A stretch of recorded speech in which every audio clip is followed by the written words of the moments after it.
Okay, okay. That's a bad start. Okay, let's try again. It's been a while since I've been on Tilly. Anyway, we're moving on through the syllabus, and we're going to look at well, a bit of going back before we go forward. So we've been doing about variation, about why things vary. So here's my first picture showing some cells. If these cells were from one organism, ignore the gametes, the sex cells, because they are genetically different, and we know why. So we've been learning about that, about how we get different alleles of genes in gametes. Okay, crossing over, independent segregation.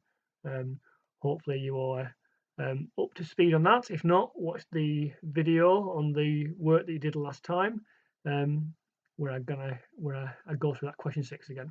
And ignore red blood cells as well, because they don't have a nucleus in mammals. So again, mammals, um, it's not the same in all animals. Again, birds have nucleated red blood cells, so let's ignore them as well. But let's assume you're an immune cell, like a T helper cell, or a macrophage, or a B cell, and the muscle cell. Let's compare those two. Well, they have the same alleles of genes. If they're both in me, they're genetically identical, and we explain the difference between them because they show variation. One's if it's a phagocyte, it's a creeping cell that can do phagocytosis. If it's a muscle cell, it can just contract and relax, and it's stimulatable by nerve impulses across synapses. But yeah, they vary because of gene expression, something we learn about in year 13. Okay, so there's about 20,000 genes in a human cell, and imagine them like 20,000 switches that can be on or off, and therefore cells specialize from a stem cell by switching on and off certain genes, and that can happen when the cells are first made, but it can also happen during a cell's life as well. Certain genes will be switched on and off various times in a cell. So yeah, we're going to look at that in year 13, towards the end of year 13, January time normally. And then we've been doing about this. I know, kittens, 6 kittens. These are all one litter from one female and one male, and they show variation. They show variation because they have different alleles of genes, and different alleles of genes arose originally due to mutation. Okay, and yeah, you can see that I can look at their phenotypes, their physical characteristics. Black fur, white bib, greeny eyes. They've all got kind of greeny eyes. That one stood in some paint there. That just adds extra cuteness. Oh, which one would I get if I wanted to adopt a kitten? I'd probably come back with all 6 and get into trouble. You can't see, how can you split a family up of kittens? Anyway, look at the faces. Anyway, that one looks like it's got a full Christmas beard, but it's its bib. Anyway, they vary because of characteristics, and those can be genetic or they can be due to the environment. And because they've been born, they'll have been influenced by the environment within the uterus, in utero we call that. But most the hair color, the eye color, the actual having a white bib is genetic, but where white patches occur on the rest of the body is actually random. So it isn't, having white patches is genetic, but where they appear is a random. It's like the position of this freckle might have been here. It doesn't really matter. I've genetically got freckles, but where they are is random. So yeah, he's even got like a little white thing on the end of his nose. I obviously know it's a he because of my expert skills. So yeah, we've learnt about that genes code for protein that control a characteristic or trait. Let's put trait because it's a smaller word and fit in the gap. And we've learnt about transcription and translation, where we go from gene to protein, mRNA, and all of that. And then how a protein influences a characteristic. Again, a lot of these are not fully understood yet, but again, we learn about that more at the start of year 13 when we do about genetics of inheritance. Okay, but yeah, well, we know that here's a population of kittens. They vary due because they have different alleles due to mutation, and then we can get into the whole evolution story. So yeah, organisms of the same species vary as well. Okay, basically, that 6-mark question that you did that you emailed to me. We're moving on now to differences between species. So here's 2 species: a lady riding a horse. Obviously, these 2 different species. It's probably obvious that a human and a horse are separate species. But it's less obvious when it's things like, blackbird, rook, crow, raven. They're all black birds, and blackbird's pretty kind of obvious. But go on Google, type in raven and crow, and you'll be like, well, they're very, very similar. You need a bit of a keen eye to distinguish between them. And even though they look very similar, they can't breed to produce fertile offspring. You should know from GCSE that the definition of a species is that they need to be capable of breeding and producing fertile offspring. So a lot of things can still breed together. However, like a lion and a tiger, they can still breed, and it happens in zoos occasionally. But however, the offspring are infertile, and our closest living relative, the bonobo, or is it the chimpanzee? It's debatable, but if a bonobo sperm tried to fertilize a chimpanzee egg, but the gametes are not compatible. The sperm from one species can't penetrate the jelly of the egg of another species. We call it a pre-zygotic barrier. Okay, so we're going to look at the differences between species, and really how scientists work with different species. I found this organism. Is it new to science? What is it? Okay, so we're going to look at this. Last year, this would be a better question. It says, what's the hardest thing to find in a supermarket? Currently, I'm finding it's flour for bread making. It's not been there for about two months now. Anyway, forget about that though. I worked in booze for 10 years, between university and things. And the thing I got asked for most of all, people came to you in despair. I've been looking for 3 hours now. Where do you keep your cocktail sticks? Yeah, they're really hard to find a cocktail, because they don't really go with anything. I don't have a small wood aisle. It's where do you go for cocktail sticks?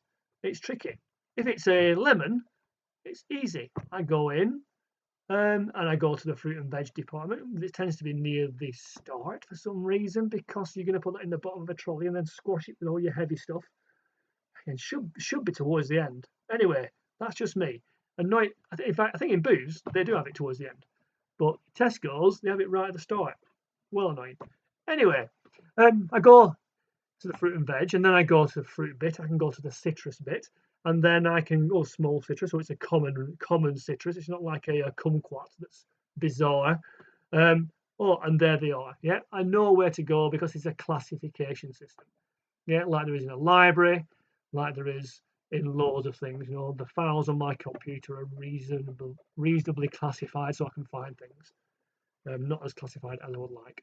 And again, at GCSE, you'll have learned about the classification, and it's one of the areas where they made GCSEs harder by bringing in classification from Year 12, and then they've not changed Year 12. So quite frankly, it's exactly the same as GCSE classification. Okay. In fact, when I teach at GCSE, I use A-level questions because it's never been asked about at GCSE, and therefore it's hard to find questions that are GCSE. So odds are you've probably done A-level questions as you've been practicing at GCSE for it. So we're going to look at classification. So these are our closest living relatives. How do I know? Well, they look very similar. And the last topic we do about is other evidence for relatedness, that we can look at genetic, how our genes are, how similar is my hemoglobin gene to a chimpanzee. So this is a chimpanzee, pan troglodytes. So it's what people think of as our closest living relative. And this is probably our closest living relative, the bonobo. Again, it's a separate species. This is Pan troglodytes. That's its genus and species name. This is Pan paniscus. So they share the same genus name, but they differ by their species name. If you notice, the genus name is always capitalized, and the species name is always lowercase. And when typed, this should be in italics as well. Okay, so yeah, these are our closest living relatives. Chimpanzees have a patriarchal society, so they have like an alpha male system. Bonobos, they have a matriarchal system. So yeah, they have like a chief female who keeps the troop in order. Is it a troop for a group of chimpanzees and bonobos? I think it's a troop. A troop. It's not a swarm anyway, or a murder of crows, or a pod of whales, or a yeah. The most annoying biology question. In biology, what's the collective noun for? It's like, no, that's not biology. That's just English language. Anyway, I'm becoming more morning, I think, in this lockdown. So, classification system. In your notes, you should have one of these examples, okay? Because you need to know the order of the taxons, yeah? That we classify it by kingdom, phylum, class, order, family, genus, species. Like I go to the fruit and veg department, the fruit bit, the citrus bit, the small citrus bit, the common small citrus bit, yeah? So yeah, the same goes here. Oh, and I go to a food shop. I don't go to a clothes shop, yeah? I could classify shops. Well, classify buildings and then go shops and then go food shops and then go fruit and veg, etc. Okay, so we need to be aware of these taxons, and we also need to know that we use a binomial system as well. I don't talk about kingdom, phylum, class, order, family, genus, species for everything. Okay, so I was in through these just to show you, and you don't need to know any example. So for human and domestic cats, we are animals. Okay, sometimes that's written as animalia. Yeah, it's just Greek or Latin. I'm not an expert on Greek and Latin. It'll be one of the two. Okay, and then phylum, we're a vertebrate. Again, the posh word would be chordata. You don't need to know it. We have a vertebral cord, a vertebral column. Our class is that we're a mammal. It is say mammalia. You can go on Wikipedia, type in any animal, and on the right-hand side, it will bring up the full classification in the correct way as well. I'm kind of like doing it in like this is kind of GCSE speak, but it doesn't. Crucially, will just confuse things if I gave you in the other language. Order. Well, we're a primate. And then we go through humans, I think. So primate, and then we're a hominid. We're the only surviving hominid. All the rest have gone. Yeah, Neanderthal, that was a hominid. We killed it. Well, we outcompeted it. We are the social hominid. Neanderthals, we think, were very they lived in family groups. Okay, whereas humans, our group, we lived in bigger, multiple family groups, like little villages, and it proved to be the better way of coping, because you can be an expert. If you live in a village, I can be the expert hunter, and I don't have to worry about foraging for berries to get my vitamins, because that person there, they're an expert forager, so I can bring in the meat, they bring in the berries. Haha, I've got my meat and berries, I've got my balanced diet. The Neanderthals that had a bigger brains, because we've got bigger skulls from fossils, they were probably brighter, but they lived in smaller groups, so they had to do everything for themselves. Yeah, and therefore less they had to be more generalists, and therefore we could kill them. Yeah, we just outcompete them, and maybe we did kill them because we also had expert spear throwers and expert trap makers and things like that. Anyway, then our genus is Homo, and then our species name is Sapiens. Okay, and therefore our binomial. If I named humans by the binomial system, we just take the genus and species name. We are Homo sapiens. Okay, so our casual name is human. Our non-scientific name, we're a human. Our scientific binomial, and binomial, I keep saying binomial name. Nomial means name, or the two name system is Homo sapiens. It's like Pendle Hill. Pen means hill, dull means hill, and obviously hill means hill. Pendle Hill is hill, hill, hill. We do, it's like enter your PIN number. N stands for number. It's like enter your personal identification number. You don't do it. Anyway, I slipped into it there. So yeah, we need to know what the binomial what a binomial is. It's the two-name system. And then domestic cat, again, it's an animal. It's got a vertebral column. It's a mammal. Then it's a carnivore. It's in there with the dogs as well. But it branches from the dogs because it's a feline, not a canine. Its genus is Felis, and its species name is Sylvestris, and therefore its binomial is Felis sylvestris. Okay.